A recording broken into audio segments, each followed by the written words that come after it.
Welcome to Tried and True with a Dash of Woo, where we blend rock solid tips with a little bit of magic. I'm Renee Bowen, your host, life and business coach, and professional photographer at your service. We are all about getting creative, diving into your business, and playing with manifestation over here. So, are you ready to get inspired and have some fun? Let's dive in.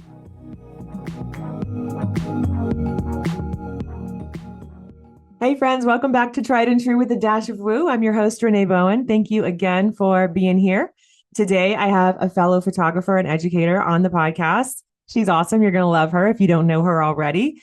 Jill Smith is a seasoned family photographer and business strategist with over 11 years of experience in the photography industry.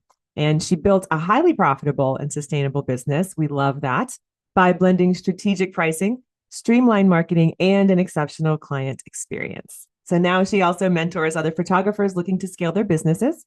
And we talk today all about pricing and burnout and creativity and mini sessions and how to make them profitable. Like we kind of dance around this pricing thing a lot, but there's a lot of psychology that goes into that. And I feel like a lot of you guys who listen are kind of in that place where, you're not necessarily super low priced, but you're not luxury price and you're not sure if you should be, and there's maybe a lot of noise.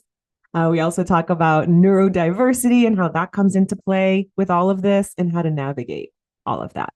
It's a good one. So you guys are in for a treat, and I know you're going to love Jill if you don't know her already. So we're just going to dive right in. Hey, Jill, thanks so much for being here. I have a lot of questions about pricing because, as you know, like we both talk about this a lot. We both talk about the importance of it and also the issues that a lot of photographers have when it comes to pricing.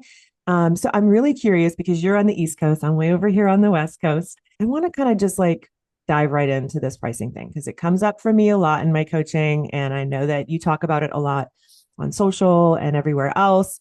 Let's just go right there. What are some of the common fears and mental blocks that you see photographers facing when it comes to raising their prices? Because I hear a lot, well, what's going to happen to my current pricing? My current, clients at this pricing, right? So that fear of losing the people that you had.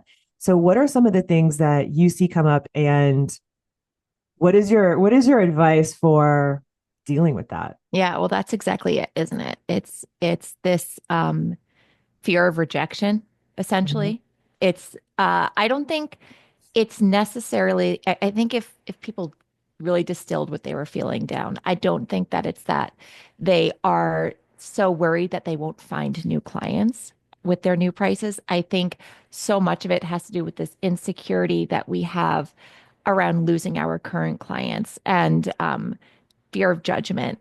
And it's all entangled in human nature. But because we are almost all exclusively solopreneurs. Like most photographers are not part of a really large team with somebody in corporate setting their prices, right? Mm-hmm. So we are it. We are the ones responsible for that. And we know that our clients know that.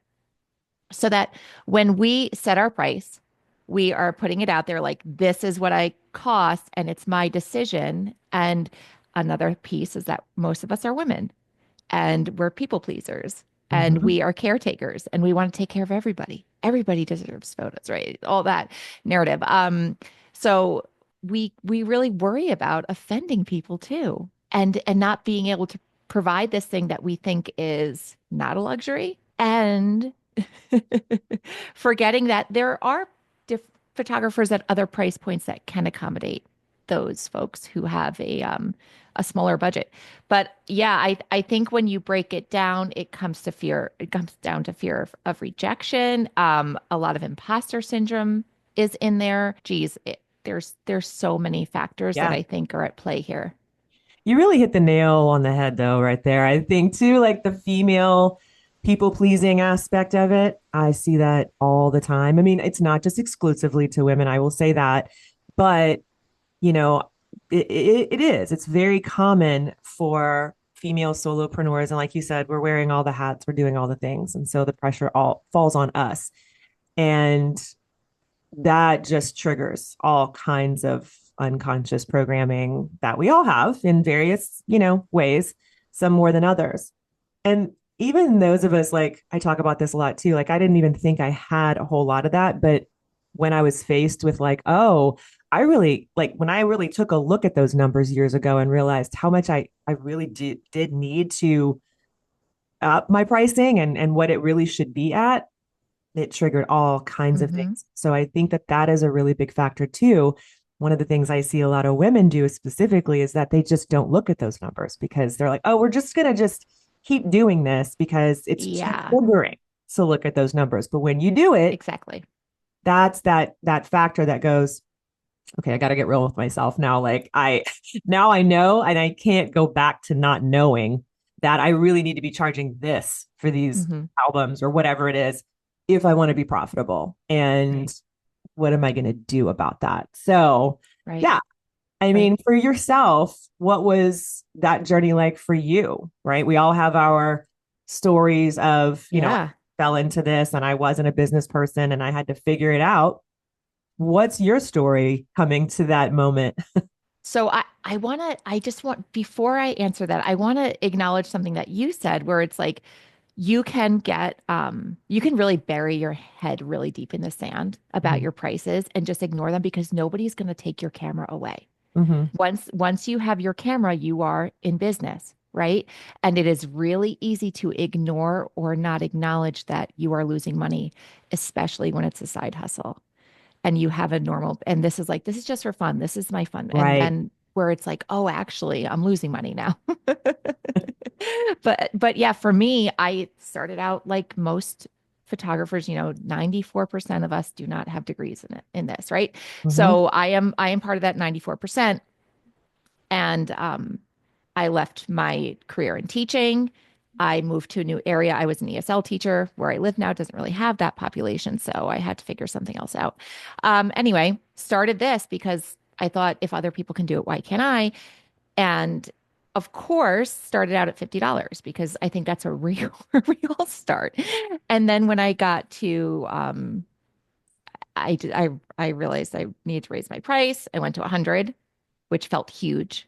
And you do this compensatory thing where you start adding like two 4x6s and an 8x10 and this when you start to raise your prices because you need to feel like you need a tangible value in to go along with your price increase. And that's why I talk a lot about increasing your value without increasing overhead. And that's a whole other thing. But so then I did that and then I went to 185. And then I was like getting burnt out as I would. And then it was to 399 because 400 would be too much, right? Mm-hmm. And 400 in were felt to me like, oh, and this is or 399 felt like this is where I'm going to max out. I'm going to stay here.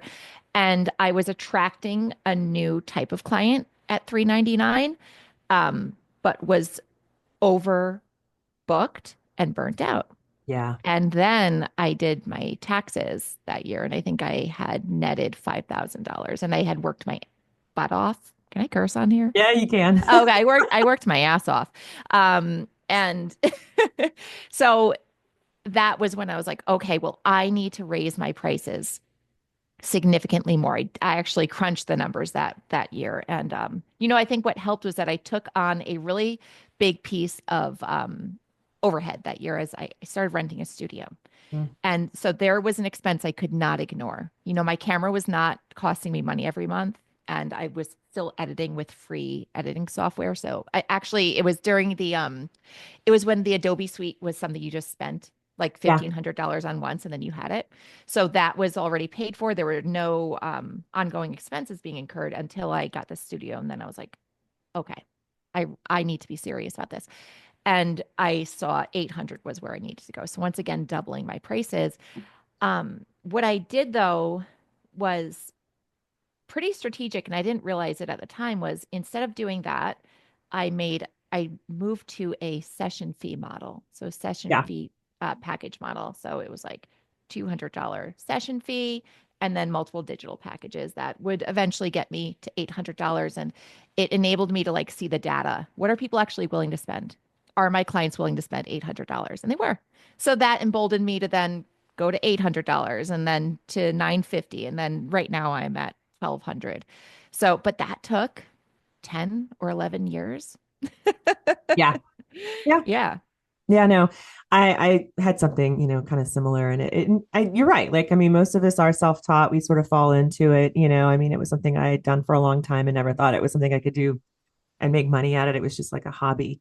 And I think that, I see a lot of that. And, by the time people do come to me in coaching, they're usually trying to get out of that. They're in that Hmm. gray zone, that middle area of what, you're not super cheap, but you're definitely not considered Yeah. luxury, right? And like it feels too scary to do that, but to be sustainable, you do need to raise that. And it's such a hard thing to do on your own sometimes because you do feel like you're isolated and like how am I how can I do this, especially if you don't have a lot of natural business, with most of us don't. Yeah. Most of Yeah. us are Yeah. creatives, and so we have to sort of figure that part out as we go. There's a rare group of people who are both, but it's definitely not the norm from what I see. Hmm. It's a really hard thing to come to. Like it's like you really do have to have that come to Jesus moment with yourself, like you said, like with taxes or when you're really faced with those numbers and it's like, okay, well, what do I do now? Like how do I make this work? The big part of that too is I always tell people like, yes, it's a strategy. We do need to come up with what works for you because I'm a big believer in that it is not one size fits all. Like what works for me here in my market and my target client, the basic strategy of that is, you can duplicate that, but we need to make that really, intentional with your region, your clients, and also Hmm. how you want Yeah. to run your business. Like Yeah. that is like a really big factor. And something I see a lot of creatives deal with is not really knowing what that is because they're inundated by all of this noise of what they think they should have, what Hmm. they think they should be doing. And so that's a really big, I think, factor in all of this is like, Yeah. quieting the noise around us enough to like really focus on what do I really want this business to look like? Do I want to be high volume? Do I want to be luxury? Like what feels good to you? Right. Right. Instead of comparing yourself constantly to other people and that getting into that trap of, feeling like you have to constantly be playing that game. So when you're working with photographers and just in general in your own pricing, setting that, what do you tell people about aligning their pricing with their long-term business goals? Like, is that I've seen Right. you talk about the Yeah. importance of that, but how do you address it for yourself and in your communities? Yeah, I totally agree with you. There is so much noise, and it's funny how most photographers will pay attention to but everybody else in my area is Mm-hmm. $150, like that sort of mindset. You got to know how to run your a basic cost of doing business, right? So you need to know what that is, and then what your time is worth to you. And I think that there's a tipping point, and I'm sure that you have tipped this scale already in your business where your time becomes your currency, not the dollar, right? Mm-hmm. So your time is so much more finite, and you already know now, okay, I can buy back some time, I can buy back um other things, but I can make more money, but I can't get more time in my day. So you get to that point, but until you are at that tipping point, the way I tell the people that I coach and mentor is like you gotta do shitty things for a while. Mm-hmm. And I haven't figured out a way to fast track through that. So part of that journey, that shitty journey is not being as profitable as you want to be, because aside from needing to stay in business by having profitable pricing, you also need to have the trust of your market. And uh, and the reputation, and there's just no way to rush that. So you get there, and I have a lot of different strategies for raising your prices slowly, comfortably, because it has to be comfortable for you too. And then, yeah, what is your vision? Because there is not one way to do it. There used to be the narrative that yes, IPS was it. It had to be luxury. Why would you? But that's not it. You can be a volume. You can run a business with a volume model. You can be mid-range, but you need to figure out what's the trade-off. So if you want to be mid-range, which I agree, that's like the majority of the people I work with are mid-range, which is a difficult place to be. It's a really Mhm. swollen part of the market, isn't it? So if you want to be that, then what's the trade-off? How are you going to make this more efficient for yourself? What are you going to outsource? You need to make sure that your overhead is low enough to sustain you at this mid-range price point because maybe those are the people you love to work with. There's no shame in that. But Yeah. it has, like you're saying, it has to be strategic. There has to be intention when you are setting these prices and math, a lot of math. Absolutely. No, it definitely has to be. The math part is usually kind of what trips people up too. I feel like such a big piece of it. I mean, I definitely was that kid who was triggered by math. I was always told that I was bad at it. Like it Me goes back to sixth too. grade. I think Yeah. that what they did to us in school, like honestly, like seriously, it's a crime. Yeah. Because we weren't bad at math. We just weren't being taught the right way. Like all of us creatives Yes. with spicy brains or whatever, like Mm-hmm. all learn differently, and with my psychology training and then like, NLP training that I went through, like we all have our own way of accessing information and not, yeah, most of us are probably somewhat visual because we're artists, but a lot of us are kinesthetic learners. And Mm-hmm. so having a kid with special needs really was like it shined a bright light on Yeah. that for me.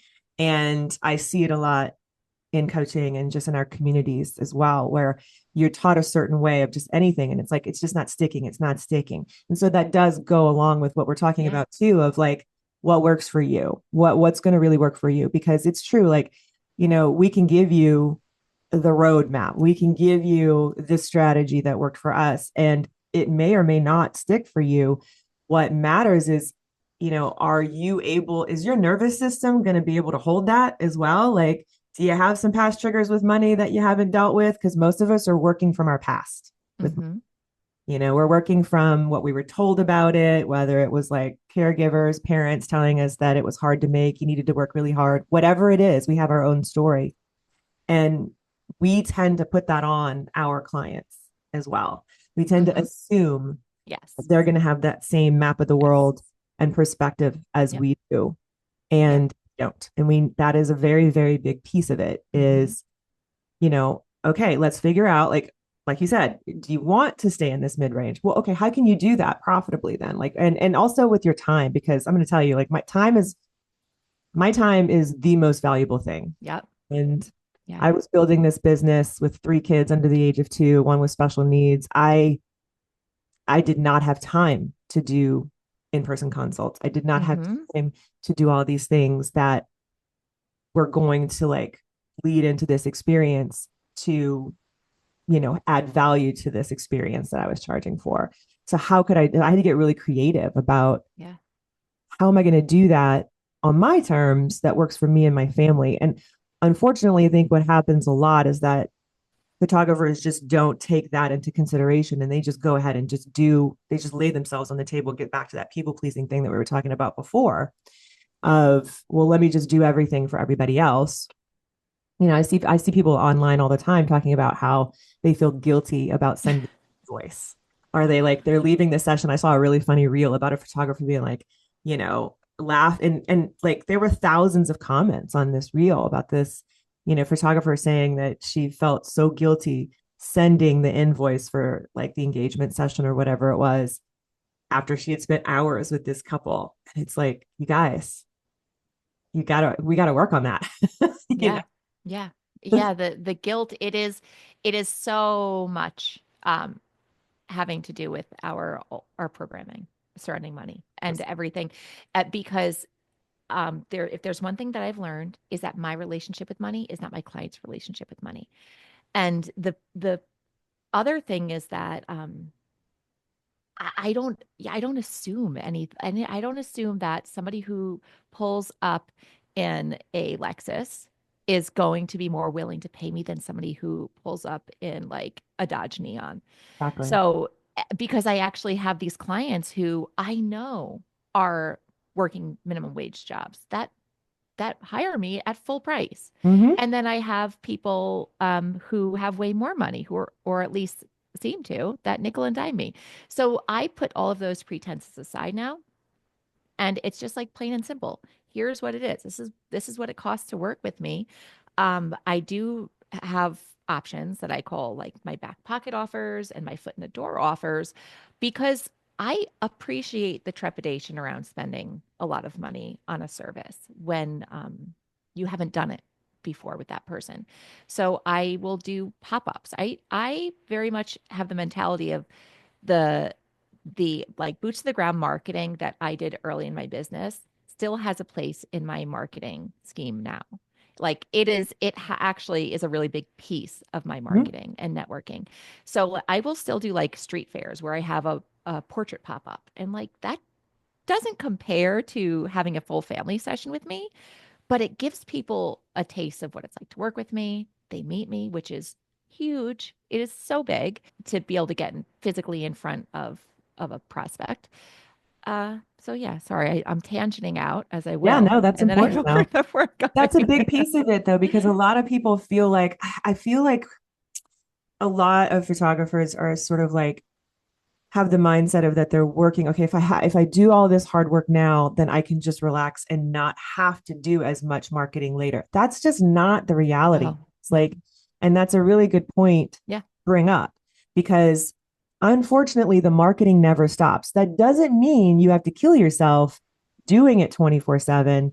There are things, that you can do to get more efficient. Hmm. There's systems and processes and all Yeah. kinds of automations, etc., that ideally you want to implement so that you aren't on the hook for your marketing all the time. Right. But it doesn't replace being physically, especially when we're talking about a higher end service, it doesn't replace being physically in your market. Like, social media is not a replacement for that. Being even SEO, like I think all those things need to work together as your Yeah. SEO strategy, your in-person marketing, your word of mouth, and that social media piece. Those all need to work seamlessly together. And ideally, when they are working together, you don't feel like you're constantly, marketing per se, but I see a lot of photographers kind of forget about that piece of it. They feel like, oh, if Hmm. I just get to this place. But if you just kind of understand that, no, I just need to create a better system for me and my life and how I want this to look. And you can, you definitely can, Yeah. but sometimes it is trial and error. Sometimes you have to experiment with some things, and sometimes you have to do some things that you're like, yep, that's absolutely no. Like I will, that's something that I don't want to continue doing. But there is no replacement for really continuing to have that foothold in your local market. So those back Hmm. pocket offers, those other things that you have. And I want to dive into a little bit of that because one of the things that you talk about a lot is this profitable mini session because mini Yeah. sessions in our industry gets a very bad rap. And a lot of photographers are like, I hate them, like I just, and they hate them because they're on the hook for very little Hmm. money and spending too much time, whether it's with editing or the whole process or whatever. And they haven't figured out how to make that profitable. So, how have you turned that perception on its head? So what is more of the mechanism that the mini sessions serve me is the way that I model them. And that is and I think all mini sessions should be this way, but I don't think they are. I think many photographers sell mini sessions as one-off 30-minute Mm-hmm. sessions, and that is just, of course, you don't like it. So I do mine 15 or 20 minutes back to back at the same location one weekend. That's it. I'll do like 6 in a night. Mm-hmm. For me at this stage of my business, they are priced at $400, and you get a voucher for 5 digitals for the 5 digital package. But of course, there's other digital packages, and you can use that voucher to redeem a bigger one. And without fail, more than half of my clients buy the whole package, which ends up being $800 total that I gross on the mini session in 15 or 20 minutes. And the only 5% don't upgrade at all. So everybody else is somewhere in between. And this is very profitable. It normally ends up being around $400 to $500 an hour when I factor in the onboarding of it, the marketing and all that Right. stuff, which is easy because it's a mini session. There's not a whole lot of Yeah. And you're marketing to do. duplicating it each time you do it. Yeah, yeah, it's yes. And then the editing, the culling and the editing is also super efficient. Thank you, AI. So it Yeah. it it all gets done very quickly, and then I get that money, and it's a quick hit for them. It's a quick hit for me. I see it as a win-win, but I use this same model for model calls, um, micro sessions, like my pop-ups, Hmm. anything like that. I think consumers do well, or I guess we do well when our consumers have a coupon, Mm. and they think about it as this money that they have to spend. Hmm. The $400 that they gave me is long gone. That was a long time ago that they paid that to me. Right. And if they are anything like me as buyers, like, sure, what's another $400? I'll get the rest of the photos now. But what this does is that after a family books me for a mini session for a few years, um, they start to see like, all right, for another $400, I could have way more control over how this session looks and where it is and how long it is and who's involved and how my dog, it could be in my house, all that. And then people graduate to my full sessions because I hear a lot of educators say that mini session clients are not the same as full Yeah. session clients. And Yeah. I wanted to talk about that. Hmm. that's not, that is, people are proving that to be wrong in my business all the time. Yeah. I think if you do it correctly and you make them way more profitable for you, then it becomes a no-brainer eventually for that person to then go and invest in your main offer. Yeah, I agree. I agree with that. And let me just also ask you when you're doing these minis, like you said, it's just that weekend. And this is not like all the time, No, correct? Like you, no, once a year Mhm. now. They're There you once go. a year. They don't get advertised. They Yep. only go to my email list. Yeah. In fact, now they only go to a segment of my email list. I have associates who one of them loves to do mini sessions. So she does several rounds of mini sessions during the year that we will advertise. Hmm. But my mini sessions are only for past mini session clients. And they go out to that segment on my email list for booking and then they book up. And in fact, last year I did one day of them Yeah. because it's that list is getting smaller and it's just Yep. becoming a part of this ladder to get people to invest with me for a Hmm. full session. Yeah. Well, there's a couple things there too, right? Like, so that's how I same with me. Like if I'm going to do them, it's going to be just once a year. It's very limited. It's 15, 20 minutes back to back. Hmm. Same sort of idea, same sort of structure, same sort of buy-in. Exactly. Almost exactly that with that pricing as well. And it's very easy for me to get my mini session clients to invest another six, Hmm. eight, well over 1,000 sometimes as well. It's not uncommon for me to sell albums to my mini session clients either. Wow. So, Wow. I would agree that it is not always a different client. Sometimes it is. Sometimes like there have been cases, but it's rare for me because of the way that it's modeled. And I think that it also depends, like you said, on like at this place of your business and how long you've been in business and the fact that you do email your clients and you have that relationship. That's a factor as well. Like that kind Hmm. of marketing is important with this. So I want to kind of bring that into it a little bit, like the branding part of it, like the building this brand to sustain this kind of like you can turn this on and off when you want to. You can project like, okay, you know what? A really great idea is to do a promo in early summer for families, especially because like, let's face it, holidays get really busy. Why not just knock this out in the early summer if you wanted to, instead of even doing it right before the holidays? You could like earn that on Right. in your business if Right. you want to. Right. Yeah. And that would, for my audience, especially like I have a lot of senior photographers who listen. Late May, early June tends to be like Hmm.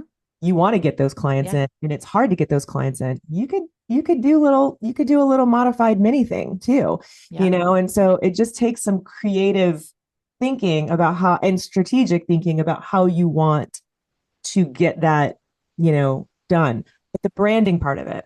So as you're building, like let's say someone's who is listening is sort of still in that model of trying to build this photography business. Maybe they're in the mid-range already, and they're kind of wanting to get out of it. They don't see a way out of it, and they feel like minis are like a quick hit. What are some of the things that photographer can be doing now to build into this kind of model that we've been talking about, where yes, you can go into luxury, you can do IPS, or you can do a modified IPS thing, or you can turn on some minis. Like, what would you say is one of the biggest factors, or maybe a handful of factors that photographers need to be thinking about as they're building this brand? As far as including mini sessions in their brand Or like, well, yes, or um, the brand they aspire to be. right. Like, so basically, as they build the kind of brand that they want to work to, that's a little bit more luxury, and yet still be able to infuse it with pop-ups like mini sessions or pop-up sessions or model calls, things like that. Like, Right, right. like how you were talking about how we hear a lot about how there's a disconnect, okay, of that. Like you're talking to two different clients. Hmm. Well, if that's not true, right, and we've both seen proof of that Yes, yeah, in yeah, our business, yeah. um, what are some of the factors in their marketing and branding they need to be thinking about? I guess is probably a better way to ask that question. Yeah. Well, like, where are you finding your clients? Are are they aligned? Are they aligned?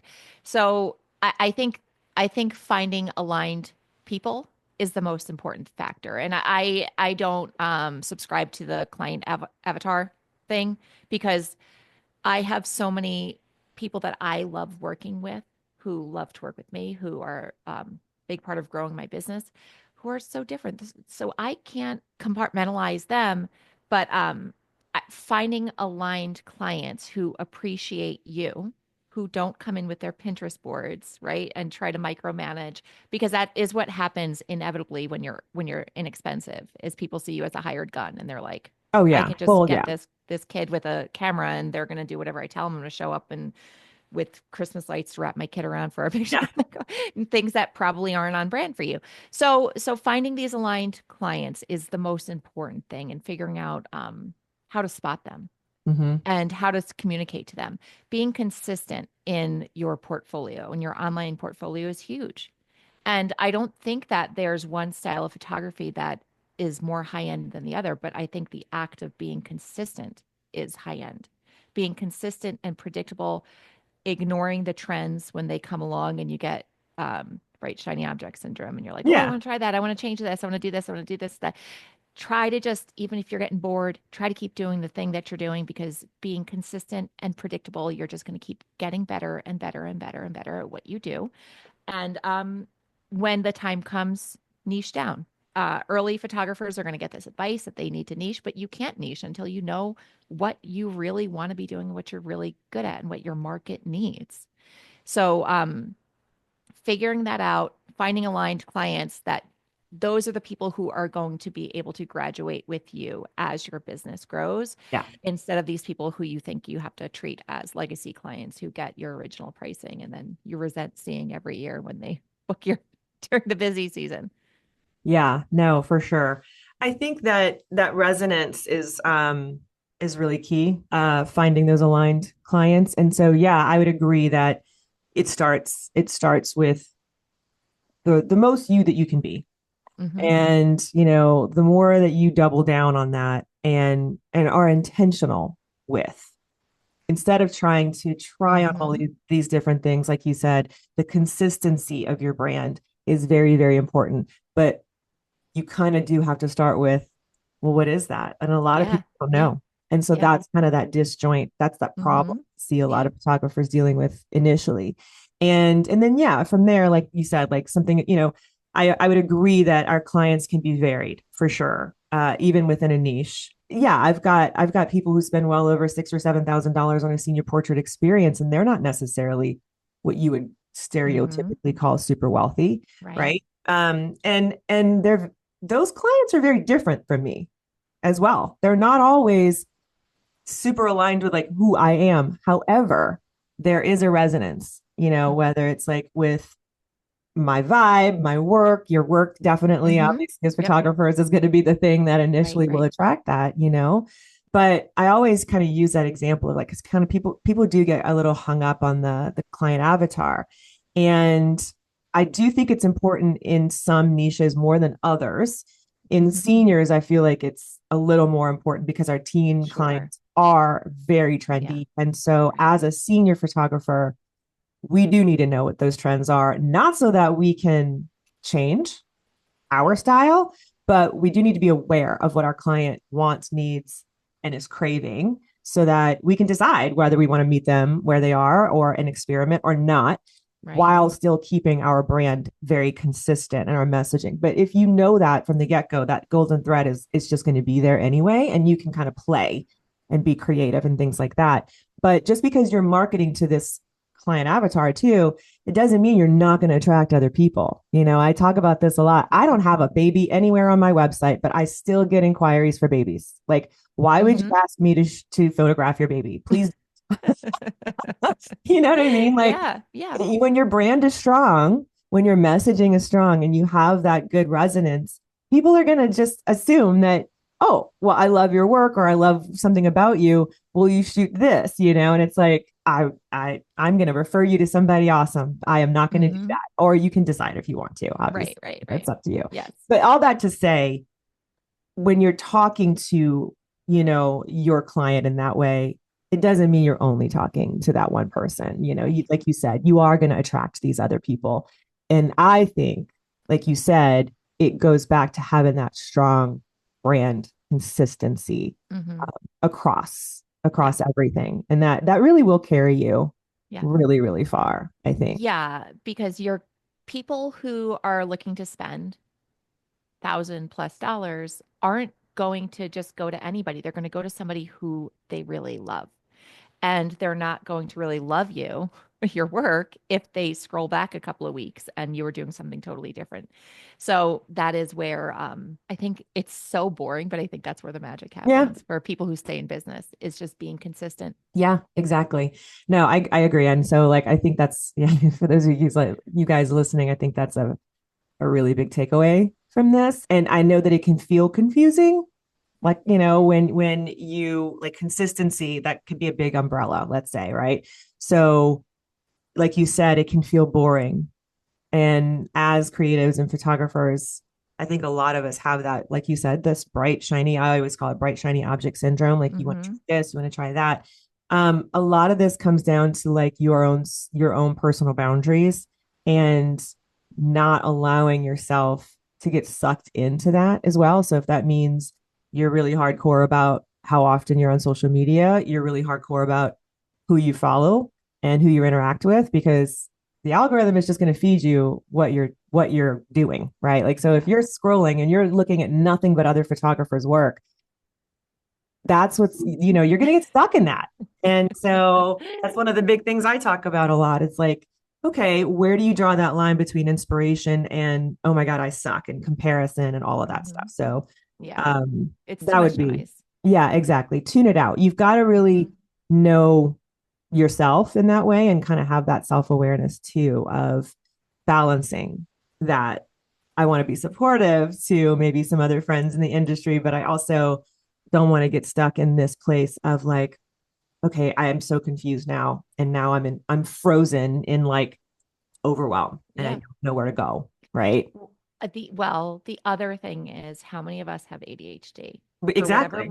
right? So for whatever reason, so many photographers actually Yeah. have diagnosed ADHD, Mm-hmm. and that makes that distraction so much more difficult to resist. And yeah, it is it my the people, my mentees who are earlier in their career, like following all these other photographers. I'm like, I love this. I love it. You gotta just like keep your eyes on your own paper for a little while and find out like when you get home from a session and you're culling, like what is really getting you excited about what you just did and try to find that common thread about what you do and learn how to admire but not feel like you have to replicate because this is a business. I feel like that's been a thing for me lately that I'm encountering a lot is I'm getting the impression that a lot of photographers are not realizing or just treating this like it's a business before Mm-hmm. anything else. It's not a hobby. It's not a hobby where you go and you post your pictures on Instagram and then ask for work. It's an actual business. So there's going to be parts that you don't want to do. You're going to work with people you don't want to work with. And you're going to have to get bored or whatever. It's work. It's a Yeah. job. It's a great job. And I think we're a little spoiled because of how great it is. So that anytime it gets like a little bit frictiony, we're like, oh, this is not okay. But it's a job at the end of the day. Yeah, no, that's a bit that, yeah, 100%. And the novelty, like the bright, shiny object syndrome, is because a lot of us, like you said, whether you have diagnosed ADHD or you're undiagnosed or you just feel like you might be somewhere in that, like chances are you probably have a little bit of a spicy brain, if you're Yeah, drawn yeah. to this kind of, if you're an entrepreneur in general, but if you're a creative entrepreneur and a photographer, especially, We do really yeah, well here. yeah, this, this is our space, right? And Yeah. so you're drawn to the the excitement, the newness, the fun. You're drawn to the chaos, the I have to do 500, like because Yeah. honestly, it's not that you can't focus, is that you can hyper focus, but Yes. you also have a hard time probably deciphering what needs to be focused on first. Mm-hmm. That is usually where Yeah. the business part comes in, and you Mm-hmm. realize, oh, this was a really fun hobby. And now I actually have to figure out how to make money at it. I got to figure out how to sell. I got to figure out the psychology of it and do all these things. And then you get stuck in this ADHD shutdown, like overwhelm mode. And then it's like, I Exactly it. can't do anything, like freeze. Exactly it. Yeah. Mm-hmm. So Yes. if you're there, if somebody's there, before we wrap up, what is your biggest piece of advice for people in that space? Because that is something I hear a lot in my DMs. Yeah. Oh yeah. Find a way because I do think that like ADHD brains do well when they multitask. Hmm. Normally, like we have to be ignoring one thing so that we can focus on something else. And um, find rhythms that work for you and find the creativity in the business because that's what worked for me. I found I am so much more creative in my business than I am in the art that I produce, and it's commissioned, right? I'm doing commissioned work. I have to stay within the parameters of what I advertise that I do.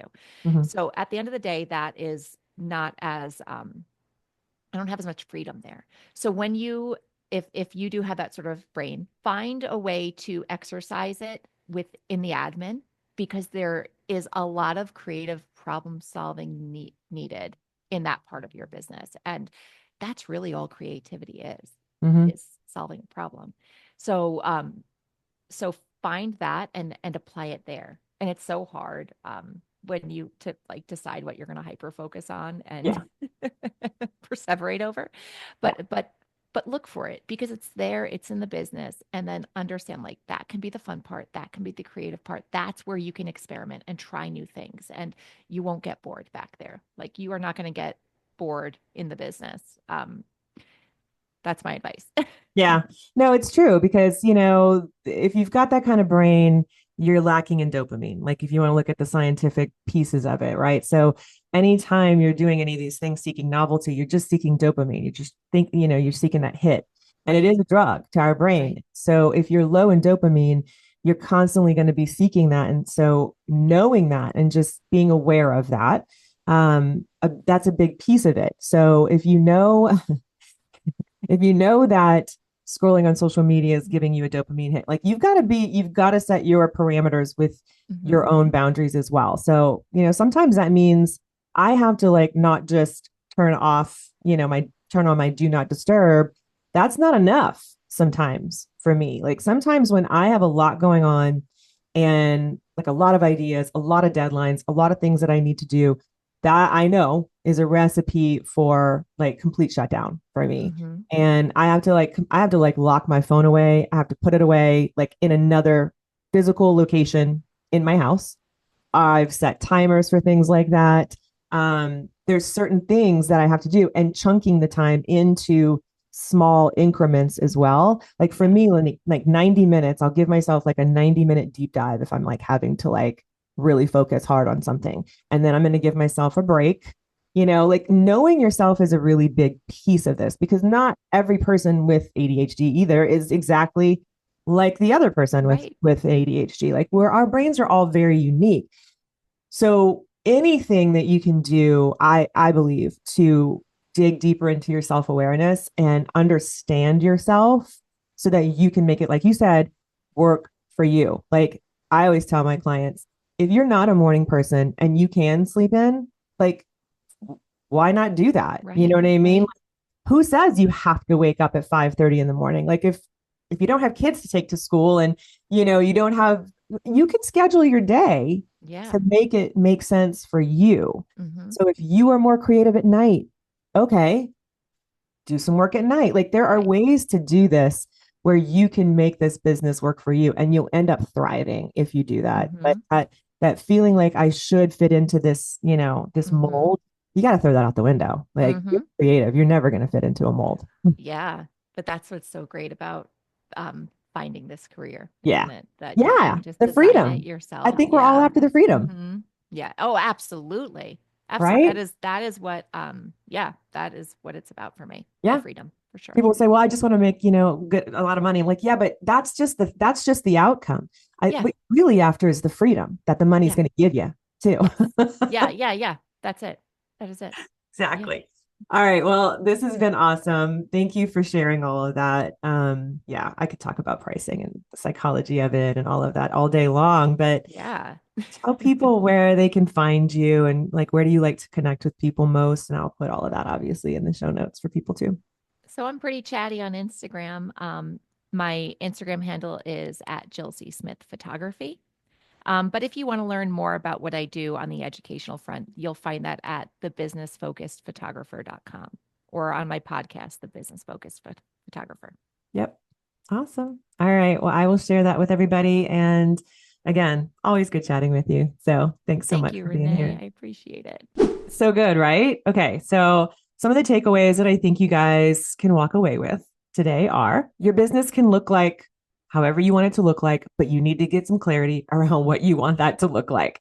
So if you don't have the clarity on that, make that a priority. Another one is that you probably have a spicy brain. You're probably a creative. And so stop trying to fit into the mold of whatever you think you should be doing, right? Like so throw the shoulds out the window and figure out what works for you and your brain so that you can have a really profitable but also fulfilling business. Because if the business is running you into the ground and you're constantly feeling like you don't know what to focus on next, it's probably a disconnect in your purpose. It could be a disconnect in how you are, going out with your branding and what that golden thread is. And maybe you don't even know what that is. So dig into that. And obviously, another takeaway is pricing. If you are triggered by some of the stuff that we talked about, if that sort of made you start to think about, okay, I am like running my business like a hobby. I haven't really made money. I haven't looked at my numbers. The numbers are too triggering or whatever that is.